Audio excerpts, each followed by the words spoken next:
Hey, what's going on, everyone? Just about to start my one meal of the day. This is what it looks like. I've got a 5-pound box of blueberries here. It's only 5 pounds because I already ate the other 5 pounds yesterday. So since starting this one meal a day thing about 4 or 5 days ago, I've been doing it on pretty much high water content fruit. I haven't been having too many bananas, haven't been having too many dates, haven't been having too many avocados. Yesterday I did have my first avocado.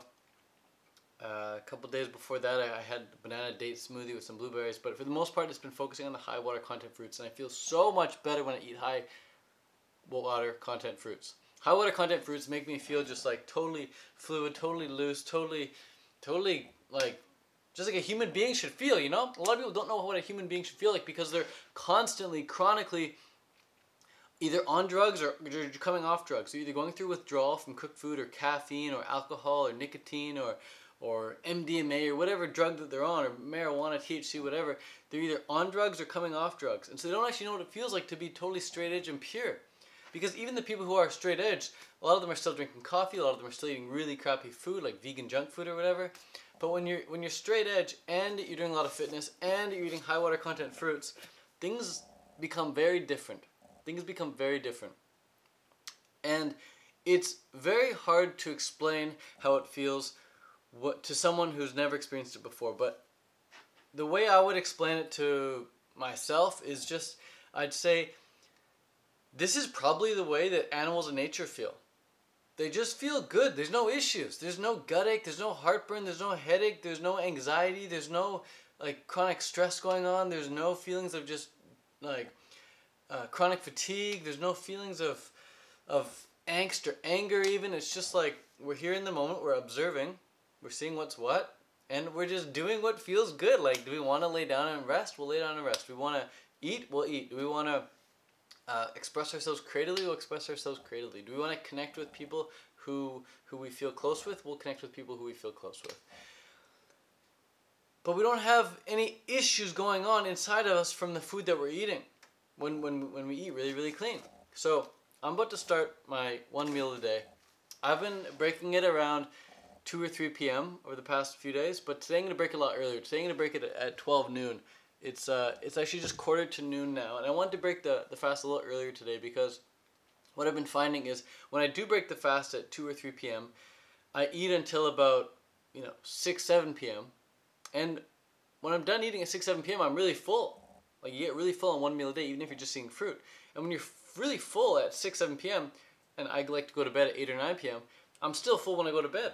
And I don't want to be laying in bed feeling really full. I don't want to be laying in bed with a full bladder that's going to wake me up 4 hours later to get up and go pee. I want to be able to finish my meal around, my last meal around 2 or 4 p.m. at the latest, so that I can fall asleep with a completely empty stomach, with a completely empty bladder. That is my goal. That is my dream.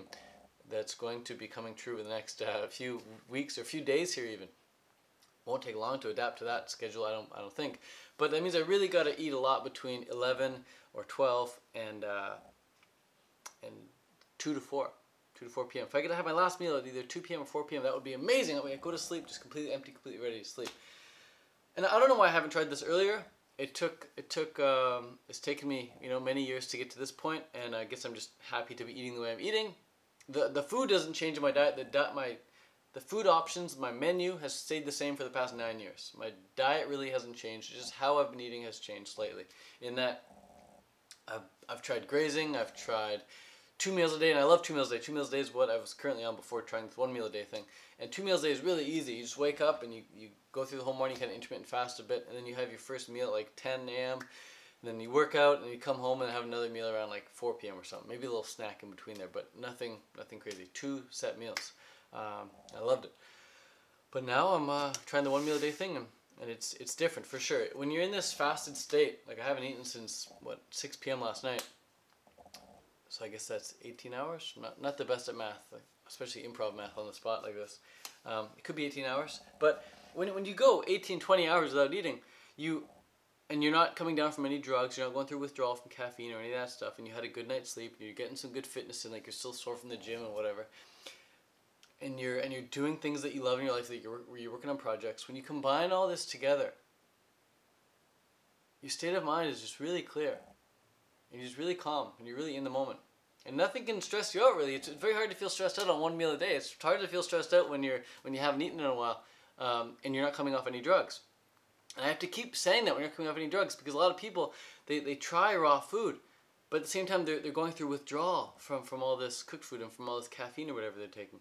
And they try water fasting, but at the same time they're going through withdrawal from all these drugs they've been having. And it's a different experience going through withdrawal than it is going through this fasted state in a clean and pristine state. When you're clean and clear internally, life outside you becomes clean and clear as well. Like things are just like razor sharp. Colors glow and things just feel good. Like skin just feels good. Music just sounds really good. Food just tastes really good. What people say sounds really good. You get inspired really easy. You get uplifted really easily. And falling asleep is really, really easy. I mean, sometimes even you have so much energy you can't even fall asleep. You're just laying there. You're just like, wow, like I just have an abundance of energy. And then you wake up super, super early and you're like, wow, I have an abundance of energy. No one's even awake yet. But you're on a bit of a different wavelength than most people, that's for sure. Because again, most people are either on drugs or they're coming off drugs. But anyways, let's get into this meal here. Let's see how these blueberries taste. They are local and they are organic and they are very, very affordable. $10 for 5 pounds. So I get 10 pounds for $20. I got a whole bunch of boxes in my fridge and freezer. Out of control. Like, so good. Wow.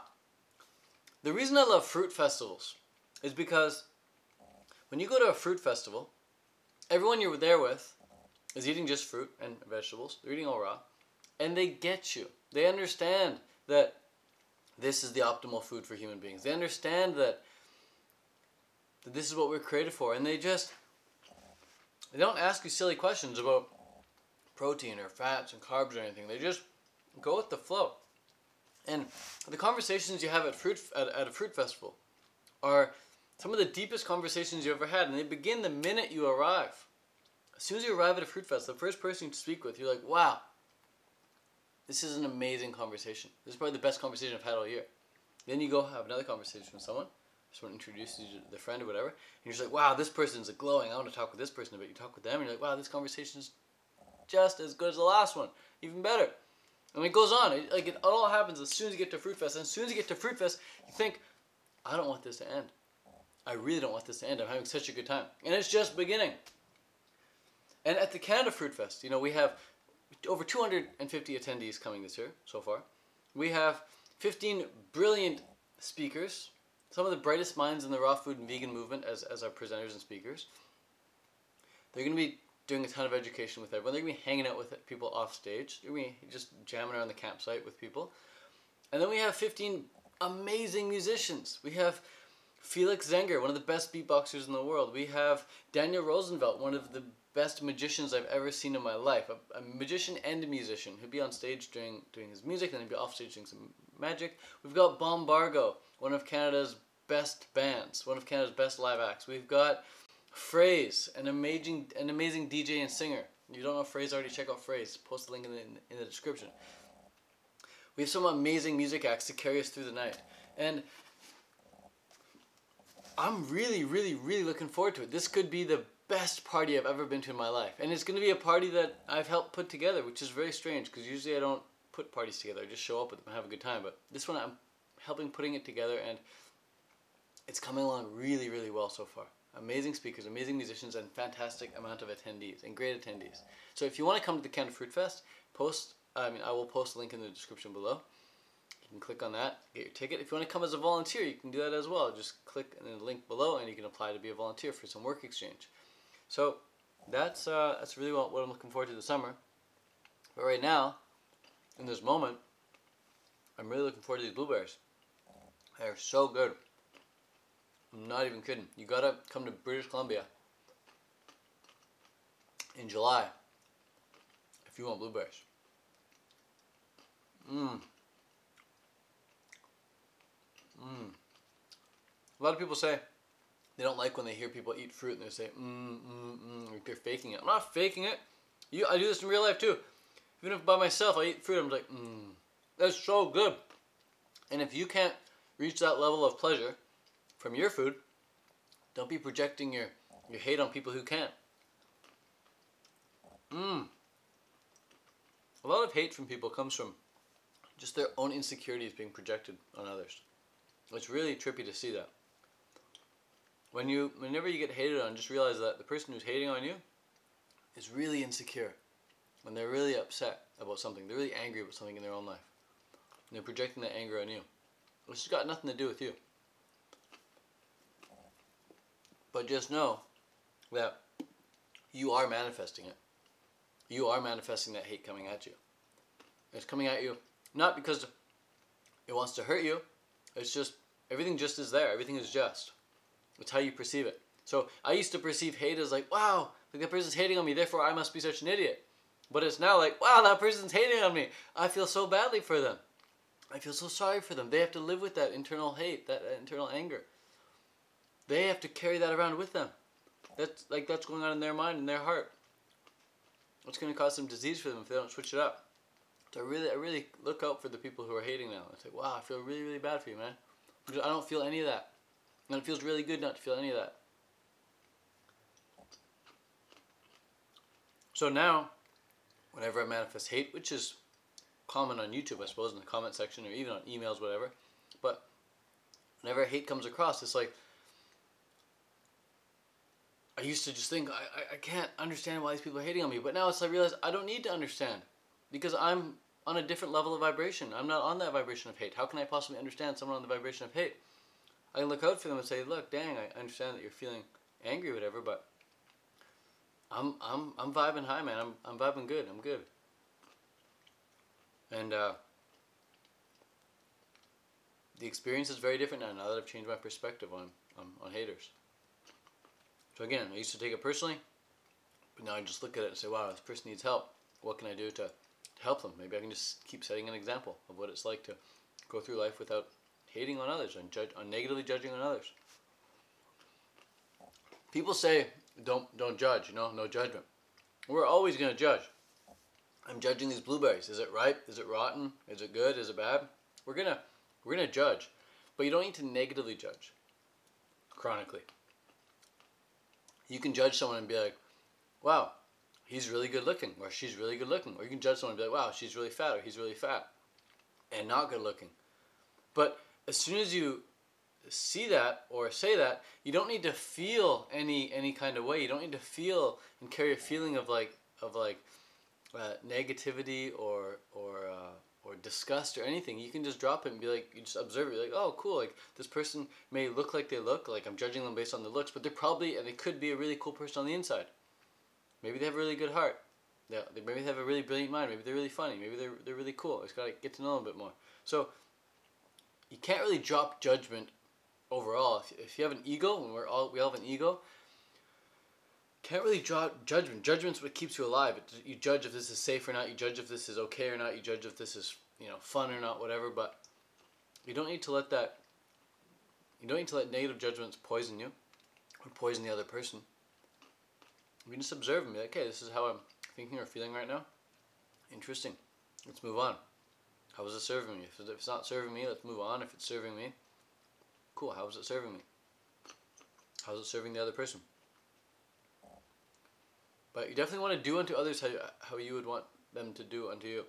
So instead of leaving a nasty comment to someone, realize, wow, I would never want someone to do this to me. And also, that whole what would Jesus do thing, I think that's really great. Personally, when I'm about to take some certain actions online, I think, wait, what would so-and-so do? Would so-and-so type this? No. If not, delete it. Because I want to be, more in line with so-and-so, whoever it is I'm trying to emulate more of. Whether it's a certain speaker or presenter or an inspiration idol of mine. Like, would this person do that? No, they wouldn't. So why would I do it? Drop it. It's not good enough for them, not good enough for me. After I went vegetarian, I saw these celebrities who are vegetarian. I'm like, yo, if it's good enough for them, it's going to be good enough for me. And still to this day, it helps me take a lot of positive action in my life. I think, would this person do this or would that do that? They would definitely do that, so let's do that. Just do what they would do. What would Jesus do? If you don't believe in Jesus, no problem. Pick another one. What would Elon Musk do? What would Jeff Bezos do? What would Santa Claus do? What would Ann Osborne do? What would, pick a person, fill in the blank. What would so-and-so do?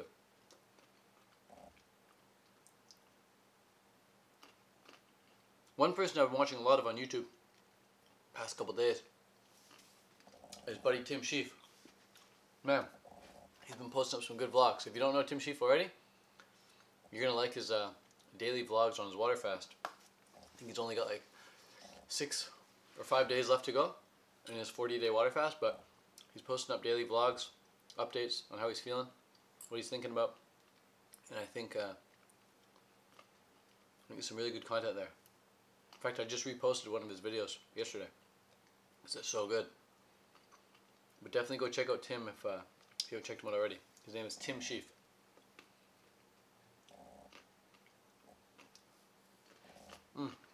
So, this is my one meal for the day. I'm going to eat these blueberries. Then I'm probably going to go make a, what else do I have? I only really have bananas left. I'll go make a banana blueberry smoothie. I'll drink that. And then I got to hit the road. I'm going to drive up 5 hours to the Okanagan today. Up near the venue of the festival, the fruit festival.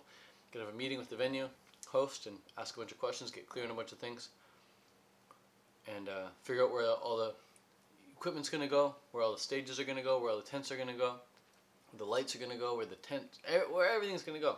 We gotta figure out how it's all gonna get set up.